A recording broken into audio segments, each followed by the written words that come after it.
ozwi mosolo ya mboka mpo osala nango bilanga mpo bana mboka balia na suka bana mboka balali bakufi na nzala oyebi combien de bato bakufi kobunda na INCT en tout cas na opposition mpona korecadre ye tobunda biso moko IDPS contre bato nyonso wana baonyonga biso d'ailleurs mais oyebaki contexte nini ndeko Katumbi abimela mboka oyo mais ase soustraire akima na décision ya justice madame Tchebeya oyo azo akomi kotelengana na bana est-ce que ndeko Katumbi akozongisela mobali na ye bomoi akufelaki nini ka mpona kodefendre bainjustice baantivalere.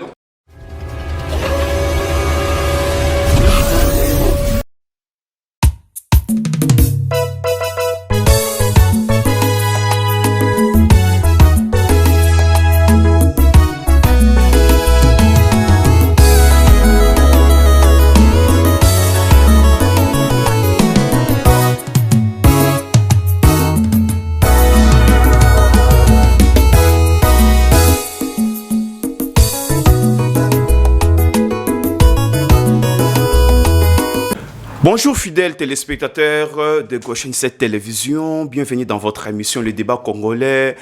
Émission Oyoto Sabino, information sur l'actualité politique en République démocratique du Congo. Place nous surtout Bozali qu'on s'est retrouvé ezala Madrid, ezala Paris pour la diaspora, ezala Kigali, ezala Tokyo, ezala Bujumbura, partout dans le monde à travers Goshen 7 Télévision. Tozali ko pesabino actualité politique, to pesabino ba information na évolution ya classe politique pe kotamola ya mboka ndenge esengeli à travers l'émission Le Débat Congolais.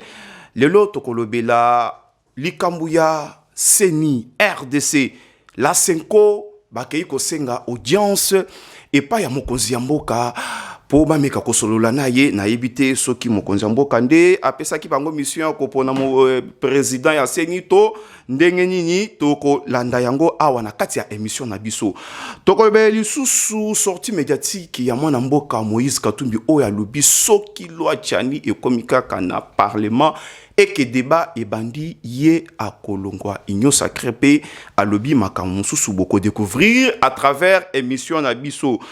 Tokolobele sous séparation ya pouvoir oyo mwana mboka ancien procureur de la République. Je cite Félix Sekabang Numbié à lobby à ce qui concerne séparation ya pouvoir.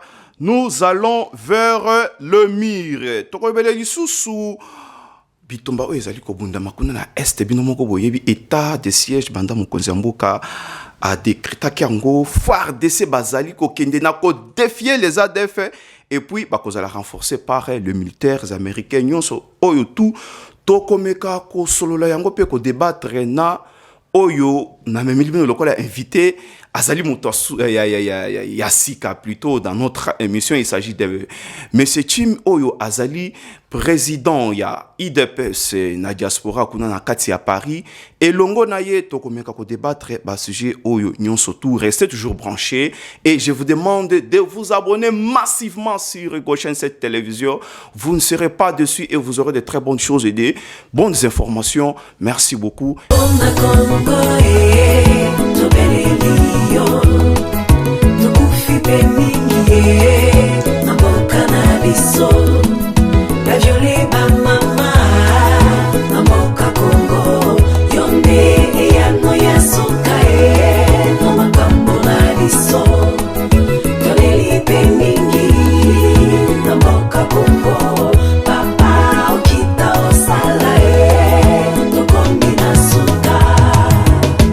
Président Tim, bonjour. Bonjour mon frère. En tout cas, surtout mon bout. bon, j'accepte ndenge batunyo surtout ba benganga bon mususu ba kotisinga lokola le Mobutu de la presse, on accepte et on est là pour travailler, c'est ça aussi travailler pour ce pays. J'ai profité de l'occasion pour vous présenter aux téléspectateurs Ozali président, il y a IDPS Île-de-France. Donc, si je vois bien Paris. Oui, Paris. Donc, Île-de-France, Paris. Paris et la périphérique. Ah, ok, merci beaucoup. Moi, Namboka, je pense au Landa qui actualité en République démocratique du Congo, mais en préambule, il y a une émission Nakotuna Mutuna EPST, IGF, qui du vrai. Bon, merci beaucoup. Nous avons une émission Gauche 7. Gauche 7 télévision. En tout cas, pour la première fois, on a félicité d'abord Cadre Zabien. Bon, en tout cas, on a évité vos amis abonnés combien. On a 5 quand même Nabandeko, pas s'abonner. Parce que l'initiative il faut toujours encourager. En tout cas, pour une première fois, en tout cas, merci beaucoup, je suis flatté. Par rapport à Nengo Tuningaï, IGF, EPST, qui dit mieux, qui dit faux. Qui du vrai. Il faut que d'abord que IGF, les institutions en Bokanabiso, EPST, les institutions en Bokanabiso. C'est tout un ministère. Quant à dire qui dit vrai, qui dit faux, non, non. Des institutions, il faut les aller. Voilà pourquoi tu as un Mboka que les institutions sont toujours fortes, ma casse. Pour que les institutions sont bien, des Mboka sont qui parce que on a tendance à dire que son a préoccupation avant d'écho, animateur, ça veut dire on se base sur des personnes, des personnalités. Non, non. Tous les cas. Mais ce qui est vrai dans mon tour, c'est que tant que vous avez une institution, il faut y avoir pour cause et après, ni n'y a pour l'intérêt en Boka. Mais malheureusement, ceux qui vont continuer à tourner, c'est parce que tu as un Boka ou un protocole à s'arrêter. Tu as mis, tu as détruit, tu vas dire tellement l'équipe est là. Nous avons compris les questions là. D'accord, répondre au brut qui dit vrai, qui dit faux. Non, c'est que au jour d'aujourd'hui, j'applaudis personnellement le travail fourni au IGF social. Parce que le travail, ils ont côté quand il y a NAL, ils ont côté quand il y a bilan où il y a biso IDPS à travers le chef de l'État. Et en même temps, il y a un ministère. Le Lezo Kalamba, l'Andekonabiso, ministre Tony Mwaba, que je salue. Oh, tu as salué Moussala Makas. Nathan Mouké. Nathan Mouké a salué Moussala Makas. Mais, en tant que légaliste, en tant que bateau, en tant que prôné ma valeur, toujours qu'il ne passe plus vers l'état des droits, quand il y a quelque chose qui ne va pas, il faut tout le bélango, parce que tout le monde est fantaisité. Ndeko Gilles Lingeti, inspecteur général de France, que je salue. La PC Longo n'y a pas pour moi que oui, à jouer un gendarme. À comprendre que non, il y a quelque chose qui n'était pas toujours bon de là. Tout à l'heure, le ministre, de bonne foi, le bon, écoutez, il faut na sali samboka, on a accompagné le chef de l'État. Ça veut dire que c'est la première fois que mon Ban a ébélé le lot pour participer à l'examen wa bengi ENAFEP. Awa. Donc nous sommes là que souci il y a que Mboka y avancer parce que Mboka y avance à travers bateau et bateau ça veut dire tant que tu botami na ndenge akoli. Alors muto asi akoli na muto azamona mke nous pensons qu'il est très normal que gratuité et scolarité et se matérialiser et se manifester. Et ça a accompagné par rapport à Bana et à Congo parce que espoir à l'objet de la jeunesse. Alors, ce qui jeunesse, c'est Tikalika Nenge, Tikalakiwana, et heureusement, les autres commencent à retourner dans la récupération, comme la jeunesse vous a dit perdu à travers la formation, les autres moniba Massango, donc, et là, comme Moroka Karozo Jeune, ils ont dit qu'il y a eu, de la part, quand même, il y a un ministre. Il y a EPST. Quelque chose où on a Moroka dans ce pays, il y a que. Comment ça n'a que fonds publics va dernier mon solo est à l'état tant que zobima il faut ayer toujours qu'ils ont qu'indé wapi donc et l'autre de criaki où ma méthode de fonctionnement où il y a que non il y a kala benga yango awa na Congo Maboko Bank yango de faire agenouiller Mboka à travers l'administration non en général donc c'est pourquoi tout lobby il fallait à penser comment est-ce que Mbongo wana de bonne foi parce que ça a permis quand même aux Congolais de leur na misala base à même misala il y a pour surveiller l'examen et mingi peut donner un compte en banque mais il y a toujours en termes et en finance avec de la réglementation par rapport c'est là où on déplace na mona qui moi pokoso muke donc quand à dire que qui dit vrai qui dit faux moto ndoza ko bana ndenge na mais loko na sepela kitia ko mona que institution mibale et comme il téléma tout ça non il faut tout ça sens na orientation comment est-ce qu'il faut tout fonctionner na kati ya mboka oyo. Et ça problème à individualité, effectivement mutu na mutu faut tika la paix à jouer rôle na yé. Donc ndeko Tony Mwaba prochainement il faut ça l'effort ya que babiloko oyo yokutu osayela ngba conférence au Bundisa ezongela susu na ndenge za ki ona teke ezala ki net bazo surprendre yo net bazo zong sayo na non tout ça nde yango to lobi bon. Je ne vois pas qui dit vrai, qui dit faux. Tout le monde était dans ce rôle, sauf que tout ça, en tout cas, tout ça, dans le domaine de l'horlogerie, l'imperfection des alliés de mise. Non, non. On apprend chaque jour, et je crois que moi, le cas qui c'est juste ma baise, et que prochainement, et continuer. Président Tim, en tout cas, merci beaucoup. Naouti Kolandayo Awa.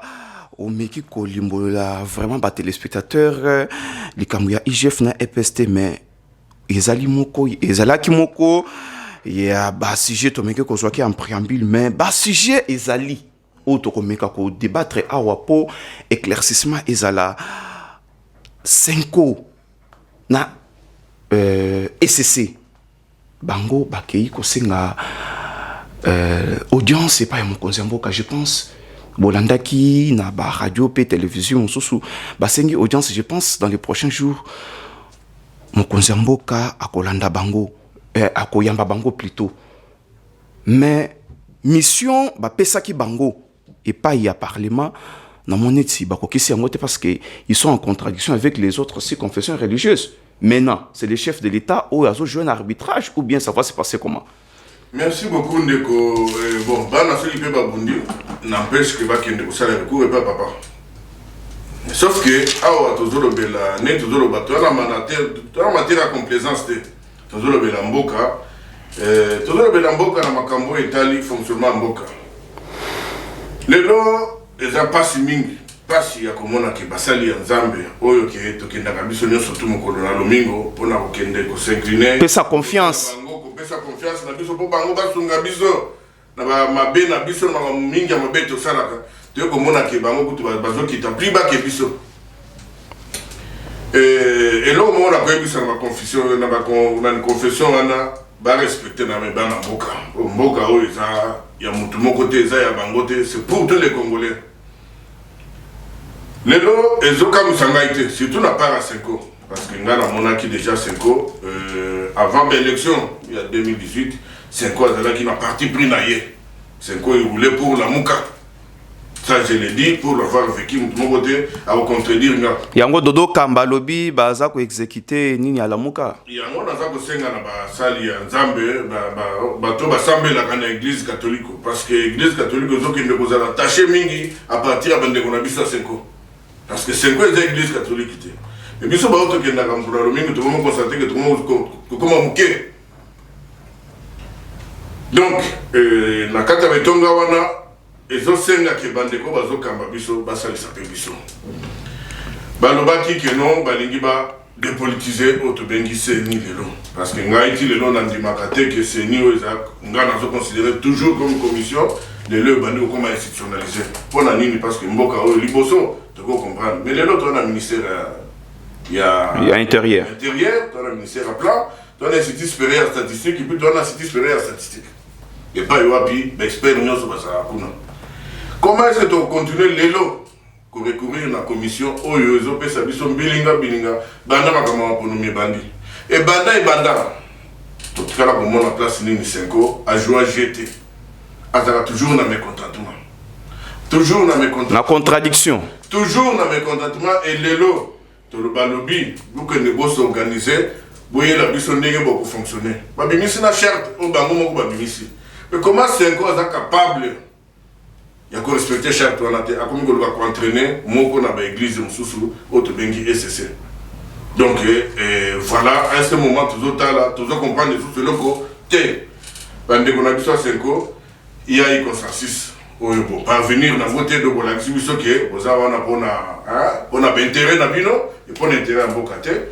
Et tant que cher toi le but que la consensus pour yokanité, il faut procéder à l'élection. Il y a eu des élections, na bino. Tant que bino on dit que vous jouez, baninga mususu ba confession sisi mususu ba voter ndeko Denis Kambai ba voter Denis Kadima plutôt les misangai ba voter ndeko Denis Kadima pour ba comprendre que zali na ba atout na ba qualité na ba compétence nyonso pour akumbela masolo wana pour tokende na élection bino bomoni que bochouer alors qui ko entraîner bisoté de façon que eve la biso mikolo belé parce que na 2023 za lobby biso yi de peste bunda kité pour toya tout ce que na makambo ya ba glissement makambo ba dialogue non to bunda ki pour te faire respecter mibeko ya mboka. En tout cas président Chim na ko profiter pour na poser mutuna selon bato oyo baza ko kamamboka to comme déjà na 150 jours ya retard pour l'organisation de l'élection. Lobby bato bakolo ba glissement te. Yango wana ba o bazolinga parce que biso toye. Donc c'est un dialogue. Peuple congolais biso toyebi souci ezalaki nini soki to lobby awa que 5 ans zo rouler pour na ramuka. Bota la déclaration na proposition ya ndeko Martin Fayulu ezalaki nini. Tokine na dialogue. Dialogue pour la nini kaka po ye a se retrouver te et azar si te que ce qui m'a pronommé solo ye a ko se retrouver. Alors unique place ya ko se retrouver na dialogue. Pour dialogue on a c'est quoi l'objectif? Partage à pouvoir. Non, le pouvoir doit se mériter. Et nous, l'UDPS, nous ne sommes pas, on n'a pas perdu des gens, de moni pas cité, de l'autre, on n'a pas vécu, de façon que, nous sommes batangité, pour la combat, non. Donc, dans nous, ce sont les cas, nous avons besoin de distraction. Ndeko, papa Nabiso, président de l'Assemblée nationale, de Komboso, ngai nous biso ba congolais to banzi que makambo za na maboko na yo parce que voie démocratique salami abstention pe ça fait partie de la voie démocratique ba on balingi koyoka bongo te délai parlement apesaki expiré déjà salaki yango na ndenge ya bwani ya lobimbo olie na kata kaka na tikela bango pe marge à manœuvre na tikela bango opportunité na occasion bala kisala mokili ke mais ils pouvaient pas sortir par les hauts. Et bien la Kisikaka, Bango Bazola Kisa. Mais ce ne sera pas au chef de l'État, il y a pour ça Bango candidat. Il y a pour un candidat. Chef de l'État, Azol Zélandais, Assemblée nationale, a entériné candidat Bango Babimisi. Pour hier, chef de l'État, après ça y est, Makoki, na Makasi, pour Asala Moussala Ponomi. Plus de 150 jours, c'est beaucoup. Plus de 150 jours, auto perdre les lots. Une élection.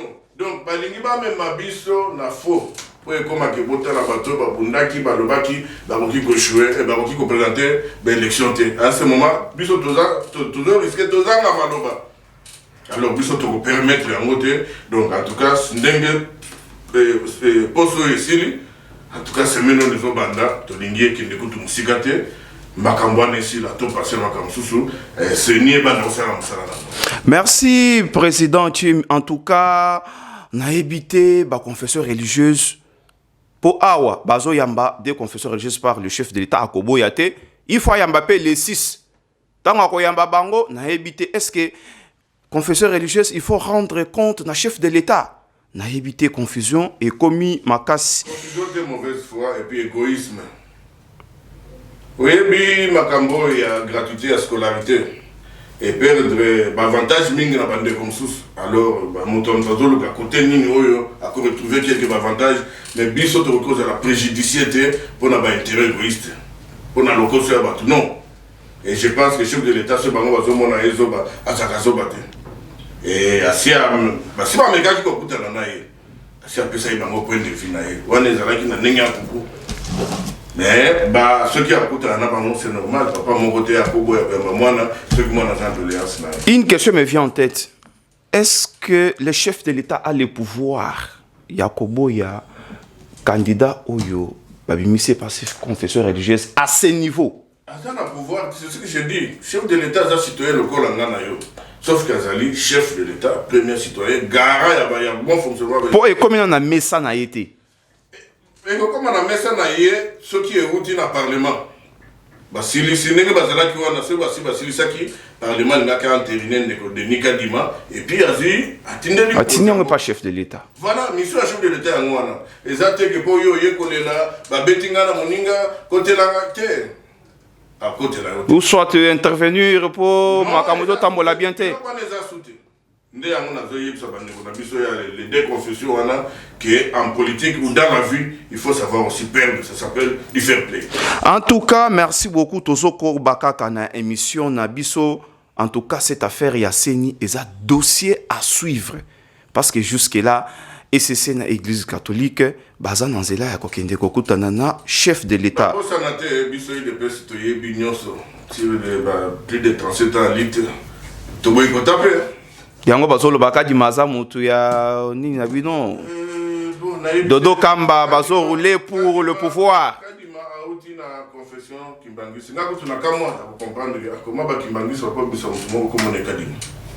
C'était bika kikuna na ndenge ya mouvement. Ça veut dire donc bazo ko tasko doute même église Kimbangisi. O église préchistère o ya biso o yeli biso mater ya batu mwindu ya bukoko. Mais finalement, tout ça qui est en tout cas, Tozoko Bakaka président Chime, en tout cas, lelo namoni masolo kozala kitoko tozoa dossier Moïse Katumbi abimaki lobby na Jeune Afrique a sali sortie médiatique à lobby soki ignore quoi la loi Tchani et l'équipe na parlement ba meki ko débattre ngo pe ba sali discussion yé à Kolongwa union sacrée. Parce que c'est inutile, il y a une union sacrée aussi longtemps que discrimination est allée. Votre avis? Ndeko ebi na mboka oyo à ce moment et comme il n'a pas sinama il y a on aussi na bino peuple congolais obozala beaucoup opportunité na occasion pour landa biso peuple ba kosa tellement bino mingi kosa bino ça veut bon kosa ça veut dire bokipaki ba miyibite oyo ba bomi ba vie na bino ba bomi ba vie abana na bino. Alors, on a aussi un bino bola mukabota à Makambo parce que lelo on dirait congolais à 21e siècle à zaneti mutu na yezaneti na ba fourmi congolais a zé baté ni ne cause la utile ni ne cause la essentiel pour na ko faire avancer mboka comment mboka mobimba oh moki mo meza convier on zamba pesi biloko nyoso po bato fi le grand paradis mais les plus pauvres ils sont congolais pour la nini pour na ba individu. Comment expliquer de Konanga? Est-ce que Moïse Katumbi Azali congolais plus que Yonanga?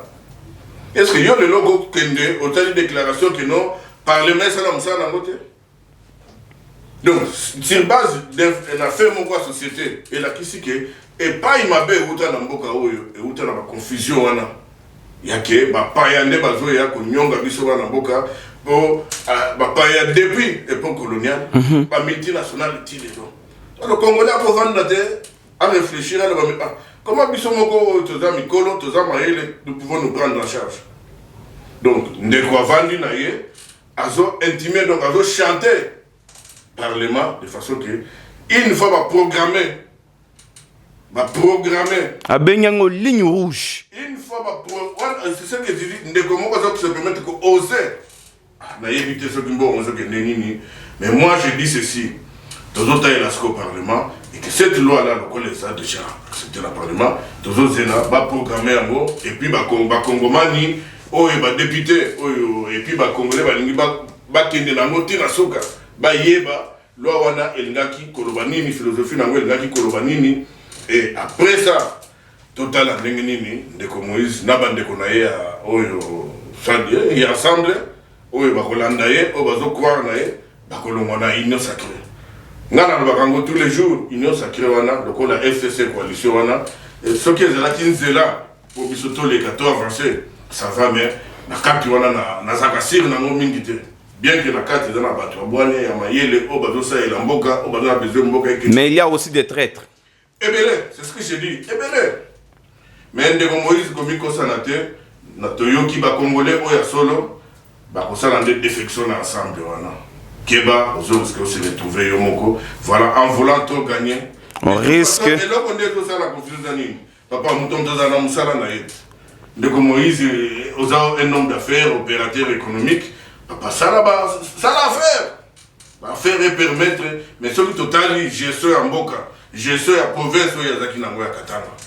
Nana Nekana Katanga, Kuna Mona, Belé, à Mumunda, les lois qui n'ont pas. Les lois Katanga, commandent Ning. À la Chekamine. Mais voilà. Donc, ndeko bilan na yo 0. En même temps, Neba Lobaka, trop bon, trop couillon.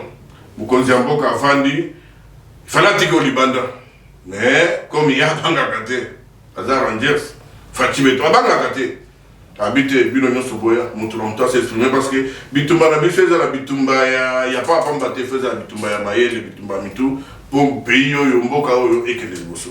Donc soki bakolongwa na union sacrée il est grand tabalongwa na union sacrée. Voilà pourquoi j'en appelle encore au chef de l'état soki azolanda ngai s'il vous plaît régime oyo nyonso eyaka na mokili régime nyonso eyaka na mokili eyaka toujours na bato baye mpona koaccompagner yango. Il parle de l'instrumentalisation de la justice, une justice à double vitesse. Ndenge tovanda na mboka oyo oso yoka ke bayebisi yo ke bakangi moto wana parce que détournaki mbongo lelo ko bakomokanga miyibi et comme une justice à double vitesse. Alobi ba travailler pe pona mboka par exemple moi na mboka Vital Kamere na matata mponi Augustin baza louable. Tango travailler pona mboka yo ozwi mosolo ya mboka po osala nango bilanga po bana mboka balia na suka bana mboka balali bakufi na nzaka ebi combien de bato bakufi pona kozela masango euta na bokanga surtout dans les Kasaï mais yo sikoyo à l'est mbongo wana oyo falaki ebimisa masango bana mboka balia bakufa te yo seli yango universitaire ebimi bato na te procès à 100 jours oyo ezaki nini nani alandaki procès à 100 jours te mbongo wana oyo falaki esala baso de moto oyo falaki esala boye na boye to ekende batuna te ya lobi bobundaki na ye pona makambo wana lobi dans l'opposition mais obino bokoko bokomi kosala c'est le contraire ya lutte na bino le komi chasse aux sorciers kobundana INCT en tout cas l'opposition pona ko recadrer ye to bunda biso moko IDPS contre bato nyonso wana pour ceux qui tozaki na ndeko Vital nde nani Tshibala ma premier ministre na mboka oyo te nani aboya nani abosanya donc to bunda na yete et l'air bango babandaki kolinga kabale ya koteka mboka oyo na Genève yango monaki pona parce que la politique est dynamique yango monaki ok to salaki nzela na ndeko Vital Kamere mais ce n'est pas dit que ça nzela nde faut tolérer makambo nyonso mabe po nzela faut tozolinga ezala pona bien-être ya peuple congolais beba. Alors il faut savoir pardonner. Vous olimbisa lisuté bokomi kokanga bato nyonso tout même vos alliés. Kolimbisa même l'air to kendeke pas sango kutubela. Avant ba pardonner zakandeni. Il faut se repentir. Se repentir. Yo se repentir de balimbiso kabo.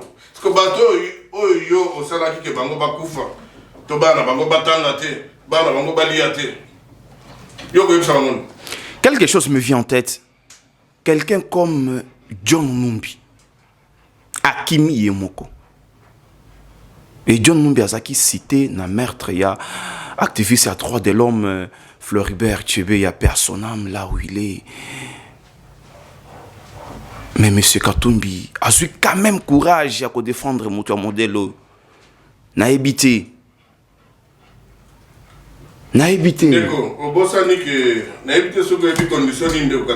Je suis émotionné sur que l'andinga bien ba propos na.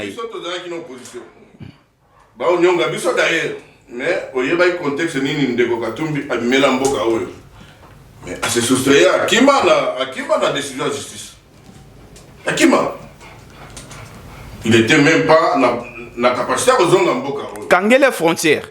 Akima kokima. Lelo oyo Madame Tchebeya oyazo akomi kotelenga na bana. Est-ce que ndeko Katumbi ya kozongisa mobali na ye bomoi? Akufela kini? Ka pona ko défendre la justice, ba anti-valeur. Parce que yo ndeko John Numbi oyo yango eloko zoka musangai bato bazoka mboka, c'était comme des aventuriers, des clowns. Oyo ba yebi valeur la justice, ko bozo kima justice pona nini? Ba se soustraire pona nini? Alors, tant que vous avez dit que vous avez appuyé les criminels, tout ça, vous avez dit que vous avez dit Congolais. Vous avez dit que avant que vous oh non, vous avez contre, vous avez en tout cas, voilà, nous avons plus bas que vers de terre, parce que bon, nous avons dit que la politique est comme ça. Le seul moment où il y a un Zimiko pour Aloba, tout à comment, voilà, on est commissaire et comme lié. Et je pense que Batala Kounae, va comprendre comme Kokimae. pour ceux qui bazala qui on va faire passer message wana na kosenga na bandeko nyonso bazali autour ya ndeko Moïse Katumbi bandeko nyonso tu balingi mboka oyo oyo bazaka pembeni oyo baliaka mbongo na ye parce que bamingi baza kuna pour des raisons pécuniaires donc bazala na kaka mpona misala eza su te bayeba ndenge na koservir bopesa ete baconseil bien botane bokitie na se. En tout cas, merci beaucoup, président Tim Tosoko Bakaka na émission sur le débat congolais. Et je rappelle aux fidèles téléspectateurs que le 13 décembre 2020, Ndeko Katumbi Asalaka, sorti médiatique moko asenga na mokonzamboka, ndenge nini aso traqué miyibite, ndenge nini aboyi ko fouiner dans le passé, et lelo azo condamné makambu pe musala justice azali kosala. Et en plus de cela, Ndeko Augustin Matata Mponyo yemoko azalaki na Guinée akitaki awape asalaki déclaration lobaki je suis venu affronter la justice congolaise.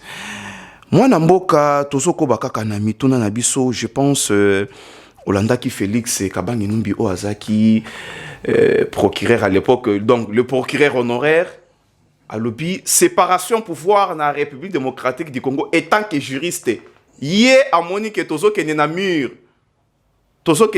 po tomoni ba institution ils ont se mêler dans ma institution mususu d'après yé malo beze pa na yo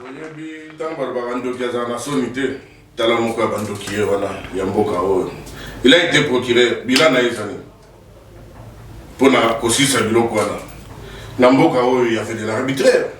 Dans beaucoup il y avait des services, il y avait de l'injustice. Pourquoi Batoubanin ko condamné kaka justice à l'époque il y a de coach Sekedi? Parce que justice on est commis au Kangami Yibi, justice on est commis au Salam Moussala, des problèmes ya mwana. Tant que zomo na kino, deni baso kanga bato baza privilégié. Donc ça veut dire yo za sous zomo na kati mboka o. Ke ba msusu nde ba privilégié. Et merci beaucoup na ba juge. Et on a kosenga quand même na l'état mboka oyo batalela nanu bango parce qu'il faut bazala na ba conditions moko ya très bien pour ba ko sala so musala moko ya très bien parce que jusque là ndenge to leka na ba couloir en tout cas traitement bango za vraiment ya ngote.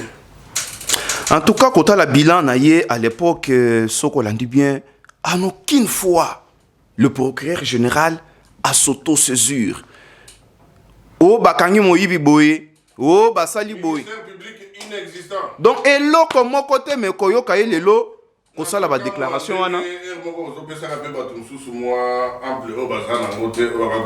Parce que ça m'a choqué quand on l'a eu à l'époque, étant que Congolais. Parce que moi, j'ai besoin de photo ça là pour me